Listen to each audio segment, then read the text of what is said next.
Hidup ini perjalanan yang pendek. Yang tersisa yang jadi kenangan itu apa? Yang kita kenang itu adalah kebaikan orang. Maka dalam Islam, orang yang baik, baik agamanya, baik akhlaknya. Menikahlah dengan orang sembahyang. Dia muliakan Allah, dia muliakan kamu. Jangan nikah dengan orang tak sembahyang. Allah saja tak dia muliakan, apalagi kamu. Inna salata tanha 'anil fahsya wal munkar. Fahsya jahat, tapi maaf seksual. Sedangkan mungkar jahat non seksual. Wahai semut-semut, masuklah ke sarang-sarang kamu, supaya kamu tidak dipijak oleh pasukan tentera Sulaiman alaihissalam.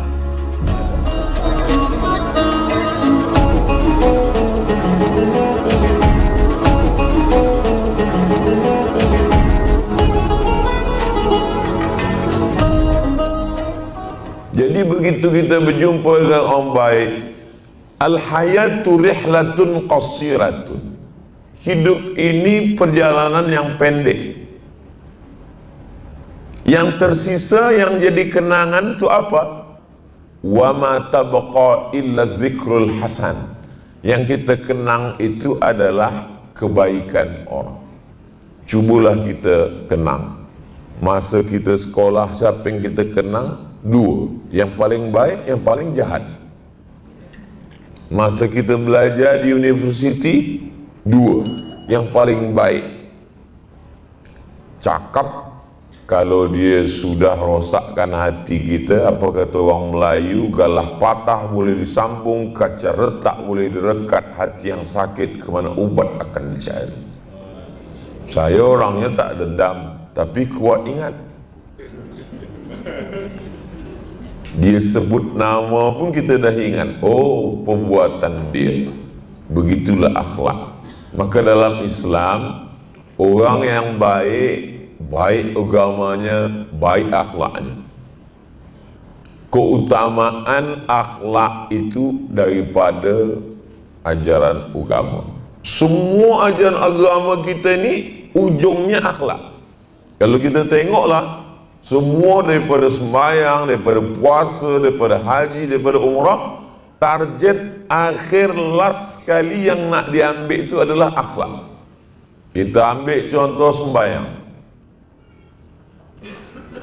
Tegak, rukuk, sujud, iftitah, fatihah, ayat, rukuk, iktidal, sujud, duduk antara dua sujud, tasyahud, salawat, salam. Tapi akhir daripada sembahyang, inna salata tanha 'anil fahsya wal munkar. Tapi orang kalau dah cerita sembahyang, dia selalu pekahnya. Bagaimana niat, bagaimana usolli, bagaimana rakaat, bagaimana rukuk, bagaimana sujud. Bila kita turun, lutut dulu apa tangan dulu. Bila kita tasyahud, sekali goyang apa bergoyang-goyang. Akhir daripada sembahyang adalah akhlak. Tapi banyak juga orang salah. Oh, kalau begitu akhlak saja baik. Bila kita tanya, awak tak sembahyang? Yang penting akhlak baik. Allah pandang akhlak kita. Sembahyang tu hanya jalan saja. Bila kita dah sampai, cukuplah. Tak boleh. Dua-duanya yang kita jalankan. Ada orang sembahyang tak berakhlak, tak baik. Ada orang berakhlak tapi tak sembahyang, tak baik. Sedang pada Allah aja dia tak berakhlak, apa lagi? Menikahlah dengan orang sembahyang. Dia muliakan Allah, dia muliakan kamu. Jangan nikah dengan orang tak sembahyang. Allah saja tak dia muliakan, apalagi kamu. Boleh juga buat status esok pagi. Inna salata tanha 'anil fahsya wal munkar. Fahsya jahat, tapi maaf seksual. Sedangkan mungkar jahat non seksual. Sebab apa? Sebab manusia ni dua. Ada dia baik, dia tak korup, dia tak tipu, dia tak bohong, tapi gatal. Ada orang ni cakap dia tak ada, gatal, mata dia pun elok, tapi pelit minta ampun. Ini maka bila dia dah sembahyang, dua-dua dia terjaga. Haji, orang kalau tak faham haji, apalah haji ni? Pusing-pusing, lari-lari, lempar-lempar, kemah-kemah, balik haji. Tapi sebenarnya tujuan daripada haji itu adalah akhlak. Faman farada fihinnal hajjah, siapa yang dah buat haji, fala rafatha, dia tak jahat seksual, wala fusuqa, dia tak jahat non seksual, wala jidala, lidah dia tak kasar. Jadi kalau ada balik haji lidah kasar, berarti dia baru setakat pusing-pusing, lari-lari, lempar-lempar, kemah-kemah, balik haji. Semasa di sana pun tak ada baca doa. Haji memanglah tak ada doa wajib, tak macam sembahyang. Kalau sembahyang ada rukun, siapa tak baca Fatihah tak sah sembahyang. Kalau haji tak ada. Maka kalau ada orang banyak duit, kenapa tuan belum pergi haji? Saya ni belum lagi hafaz doa pusing 1, pusing 2, pusing 3, pusing 4, pusing 5, pusing 6, pusing 7, hingga pusing kepala. Saya tak tahu bacaan. Haji ni tak ada baca doa pusing. Diam aja dari awal sampai akhir, dia tetap sah haji. Tawaf diam, sa'i diam, wukuf diam, lontar diam, jumrah ula, wusta, aqabah diam. Haji juga. Haji apa namanya? Haji diam. Kita ada cakap. Beza sama sembahyang. Sembahyang kalau tak baca Fatihah, la salata, tak sah salat liman lam yaqra bi Fatihatil kitab. Puasa. Puasa tu kalau orang tak faham, apalah puasa ni? Tak makan, tak minum, tak tengok, tak dengar, diam. Laki saya ustaz, memang kalau dia dah puasa tu Masya Allah, tak makan, tak minum, tak tengok, tak dengar. Kenapa? Tidur. Puasa ni bukan tidur. Puasa ni bukan alihkan makan siang, makan malam. Puasa ada akhir. Akhir daripada puasa adalah akhlak.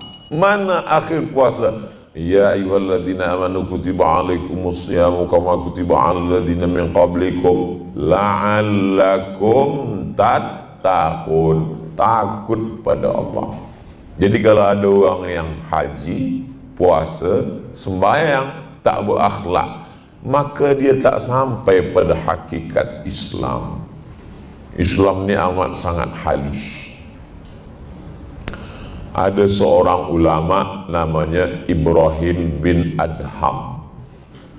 Imam Ibrahim bin Adham membeli kurma. Beli dari pasar, balik ke rumah. Sampai ke rumah, rupa-rupa di dalam kurma ada semut. Dia balik ke pasar. Dia pergi ke tempat jual kurma. Dia balikkan kurma yang ada semut tu balik. Orang heran, apa kau balikkan kurma untuk apa? Itu dah sah. Secara fiqh jual beli itu sudah sah. Aku jual kurma ini kepada engkau tunai, aku terima, sah. Mazhab Syafi'i ijab qabul dah sah. Tapi ada yang lebih tinggi daripada fiqh. Apa tu? Akhlak. Kenapa engkau balikkan? Di dalam kurma itu ada semut. Andai semut itu dah berbini beranak, terpisah dia dengan anak bini. Mana pernah kita fikirkan macam itu? Halus akhlak dia. Mana ada lah.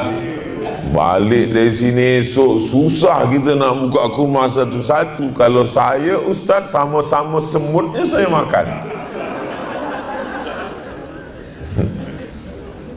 Itulah yang ada pada diri Nabi Sulaiman alaihissalam. Nabi Sulaiman alaihissalam, mana dia nak berjalan? Sebab apa?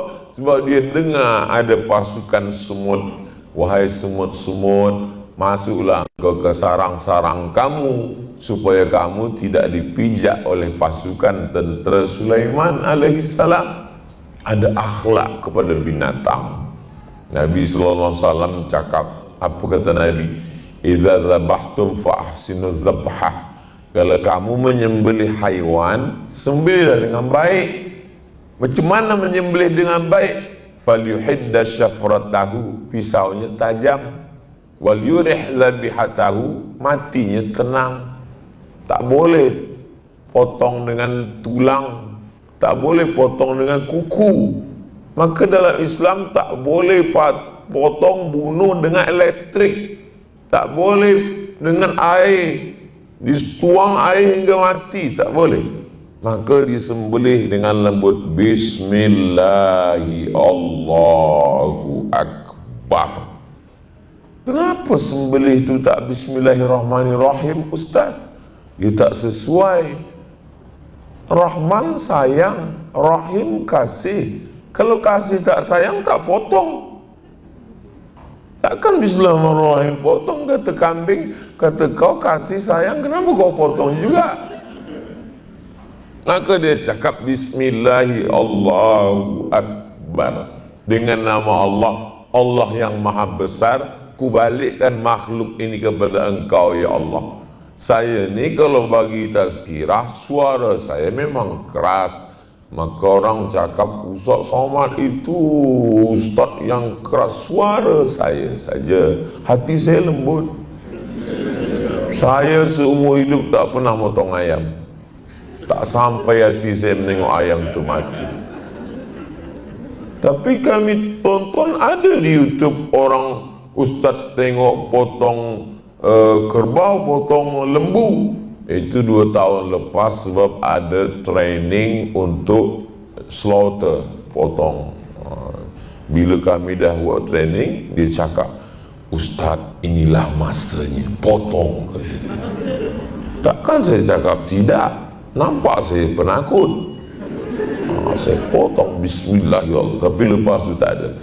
Petang ni pisau banyak di rumah, tapi untuk motong tidak. Tak sampai hati saya motong. Tapi bila dah siap, tak sampai pula hati tak makan. Tidak ada akhlak.